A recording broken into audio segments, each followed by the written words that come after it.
बुलढाण्यातील सिंदखेड राजा नगर परिषदेसाठी दोन्ही राष्ट्रवादीत मोठ्या चुरशीची लढत झाली। त्यात राज्यातील सर्वात तरुण असलेल्या 21 वर्षीय सौरभ तायडे यांनी बाजी मारली।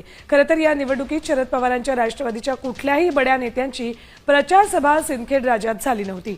याविरुद्ध एकनाथ शिंदे यांची सभा सिंदखेड राजात झाली होती, तरीही या तरुण उमेदवारानं बाजी मारली।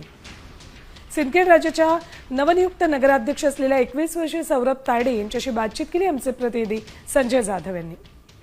बुलढाणा जिल्ह्यातील सिंदखेड राजा येथील नगरपालिकेची निवडणूक संपलेली आहे। त्यामध्ये राज्यातील सर्वात कमी वयाचा म्हणजे 21 वर्षीय तरुण आज नगराध्यक्ष पदाचे विराजमान झालेला आहे।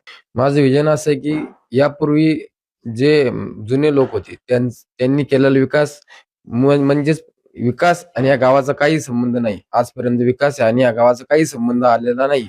त्याच्यामध्येच आपण या गावासाठी विकास करण्यासाठी दिलची रस्ते, नाल्या, स्वच्छता, वीज पुरवठा, पाणी पुरवठा हे कसं करणं याच्यावर जास्त भर देणार आहे, हे माझं विजन आहे। याच्यावर पूर्ण आपल्या माननीय शरदचंद्र पवार साहेब यांच्या याच्या खाली राहून शासनाकडे पूर्ण पाठपुरावा करून याच्यावर काय करण्यात येईल आपल्याला याच्यावर भर देणार आणि गावात जिजाऊंच्या राजवाड्यासाठी व बाकीच्या ऐतिहासिक स्थळासाठी काय विकास आराखड्यासाठी काय केले याच्यावर आपण लक्ष ठेवणार।